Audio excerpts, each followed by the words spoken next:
أعوذ بالله من الشيطان الرجيم. بسم الله الرحمن الرحيم. فإن لم تفعلوا ولن تفعلوا فاتقوا النار التي وقودها الناس والحجارة أعدت للكافرين. صدق الله العظيم.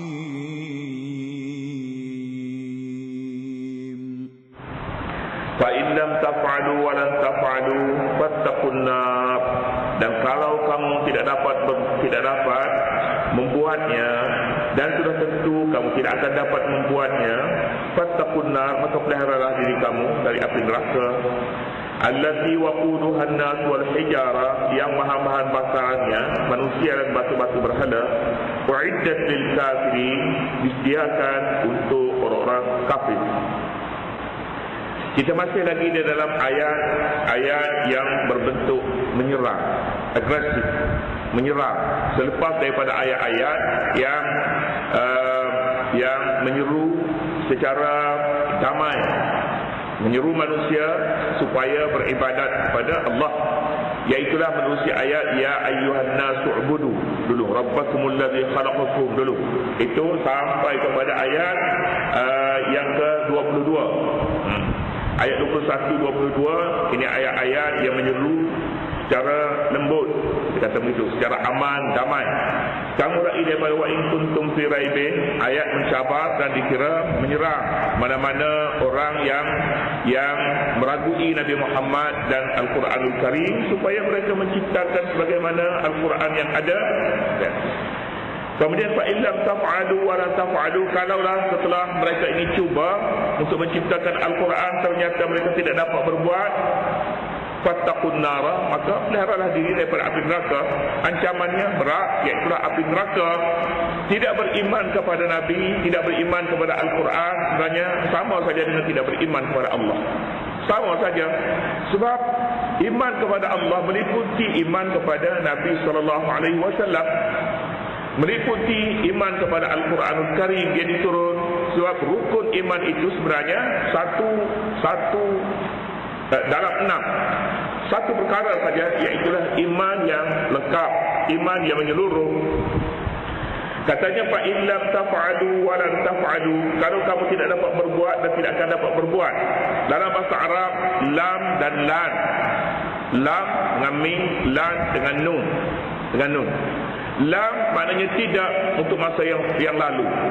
Fa illam taf'alu, kalau kamu tidak dapat berbuat pada masa yang sudah-sudah, wala taf'alu, dan kamu tidak akan dapat berbuat juga pada masa-masa yang akan datang. Pastinya tak dapat pada masa yang akan datang. Dua ini dibezakan oleh nafi lam dan lan. Sebab itulah dalam penafian ini dia mempunyai erti masa di dalamnya, masa depan dan masa lalu dan masa akan datang. Kalau kamu tidak dapat berbuat pada masa yang terdahulu, yakni sejak daripada Al-Quran diturunkan sampai kepada hari ini dan cabaran masih terbuka, ternyata sudah pada masa-masa yang terdahulu kamu tidak dapat melakukannya. Buktinya Al-Quran kekal sampai kepada hari ini, tetapi lain-lain daripadanya tidak kekal. Sajak saya dicipta oleh jahiliah tidak dapat kekal sampai kepada hari ini. Kalaupun kekal, bahasanya sahaja yang kekal, tetapi syariatnya tidak ada. Syair-syair Arab jahiliah yang masih kekal sampai kepada hari ini bukannya pada bergantung berkenaan dengan permasalahan hidup, tapi permasalahan cinta. Cinta itu yang ada namanya muallaqat as-sab'ah, sajak-sajak 7 sajak yang digantung di Kaabah. Sajak ini dipercayai ungkapan orang-orang jahiliah sebelum kedatangan Islam, masih kekal pada hari ini. Sajak-sajak itu tak berkait pun dengan cara hidup, tetapi berkaitan dengan cara mereka bercinta dengan unta mereka, dengan kuda mereka, dengan kipas biri-biri mereka, ceritakan kepada tanah air mereka, itu ada. Tetapi persoalan hidup tidak ada. Lain dengan Al-Quran yang sampai kepada hari ini, lihat saja dari sudut mana. Dari sudut syariat, perundangan, dia merupakan undang-undang yang lengkap. Lahir di tengah-tengah masyarakat yang tidak mengerti undang-undang, turun di tengah-tengah masyarakat yang tidak mengerti undang-undang. Artinya dari sudut ini satu kekuatan, dari sudut al-bayan, keterangan, juga satu kekuatan. Mana ada satu keterangan yang seperti keterangan Al-Quranul Karim yang mendalam, artinya mendalam bagi mereka yang mengetahui sedikit saja bahasa Arab akan mengetahui betapa mendalamnya bahasa Arab apabila membuat sesuatu keterangan. Tempat yang menyerang dia akan menyerang, tempat yang memujuk dia akan pujuk. Penggunaan surga dan neraka pada tempat yang berbeza-beza. Kedua-duanya sama-sama menuju kepada dakwah, kepada mengesahkan Allah dan menyadari dirinya adalah hamba kepada Allah Subhanahu wa taala. Dua, kadang-kadang mengajak mereka dengan membuat ugutan neraka, bahan bakarnya api, bahan bakarnya batu dan manusia. Kadang-kadang membuat pujuk rayu dengan surga. Dua-dua ini sasarannya lain, manusianya lain, tempatnya lain, masanya yang lain. Ini satu kekuatan, namanya kekuatan al-bayan, al-i'jaz al-bayani, kekuatan menjelaskan sesuatu perkara. Bicara tentang kisah, ada kisah yang panjang, ada kisah yang pendek, ada kisah yang tidak membicarakan tentang juz'i-juz'inya. Juz'i yang detail tidak dibicarakan, tapi bicarakan benda yang kasar-kasar saja. Kadang-kadang bicarakan nama, tak disebut pun membicarakan sejarah, tapi tidak menyebutkan nama orang itu. Kerana yang dibuang itu tentunya yang tidak penting, yang disebut itu yang penting, dan ada sesuatu yang tersirat di sebaliknya. Itu sebahagian daripada syariat ataupun i'jaz, kekuatan Al-Quran. Mana ada manusia yang boleh berbicara begitu rupa? Tidak ada. Artinya cabaran sampai kepada hari ini pun belum ada pihak yang berjaya menyahutnya, sekalipun sudah ada percubaan. Walam taf'alu, dan kamu sekali-kali tidak akan dapat berbuat seperti Al-Quran ini. Sebagaimana kekuatan-kekuatan yang ada dalam Al-Quran, takkan mungkin sama sekali ada orang yang boleh mencipta seperti Al-Quranul Karim itu. Kalau begitu kenyataannya, fattaqunar, maka takutlah, peliharalah diri kamu daripada api neraka. Persoalan Al-Quran bukan persoalan main-main. Bukan persoalan siapa rajin baca, siapa nak baca pun tak apa, siapa yang nak pakai, tak pakai pun tak apa. Bukan persoalan itu. Tapi persoalannya syurga dan neraka. Kalaulah kamu merasakan ragu tentangnya dan kamu tidak dapat menyahut seruan ini, neraka balasannya. Fattaqunar. Balasan neraka ini, allati waquduhan nas wal hijara, yang bahan bakarnya ialah manusia dan batu. Ini juga termasuk dalam kekuatan memberi penerangan, al-bayan. Sifat neraka di sini untuk menyatakan betapa hebatnya neraka ini, dinyatakan bahan bakar. Tidak dinyatakan besarnya, panasnya. Tak ada di sini, bukan tempat itu. Di sini tempat menghinakan orang-orang yang memperhinakan Quran. Orang yang mengatakan bahawa Quran itu ciptaan manusia. Untuk menghinakan mereka, bahan bakar api neraka nanti ialah manusia seperti kamu dan batu-batu yang kamu pujanya. Batu tidak ada salahnya. Apa salahnya batu? Batu tak ada dosa pahala. Bukan tidak ada dosa, tak pernah manfaat, tidak pernah menderhakai Allah. Tetapi mengapa di sini batu dimasukkan ke dalam neraka, malah dijadikan bahan bakar?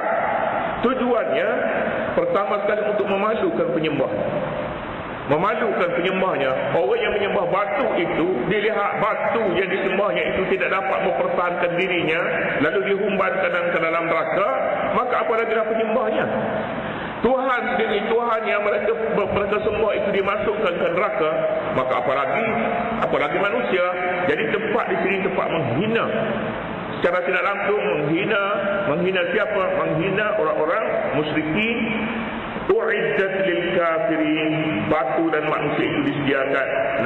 U'iddat, neraka itu disediakan untuk orang-orang kafir, orang-orang kafir disediakan kepada mereka. Jangan pula apabila bicara yang begitu hebat di dalam Quran, maka orang mukmin pun merasa tahu hati Allah. Tuhan ini kau begitu sekali masukkan neraka bersama dengan batu-batu yang disembah Allah. Orang mukmin janganlah rasa hati ini hanya disediakan untuk orang-orang kafir, artinya untuk orang-orang mukmin lain persediaan yang disediakan untuk mereka.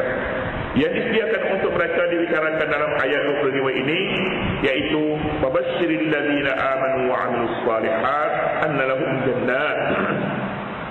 Wabasyir, dan berilah kabar gembira. Di dalam Al-Quran dia ada dua berita, berita yang gembira dan berita yang tidak gembira. Berita yang tidak gembira, wa'dun wa'idun. Dalam bahasa Arabnya bila disebut wa'd, waw, ain, dan, artinya janji baik. Janji buruk, wa'idun, ini mengancam. Waw, ain, ya, dan, wa'id, wa'dun wa'idun. Janji baik, janji buruk.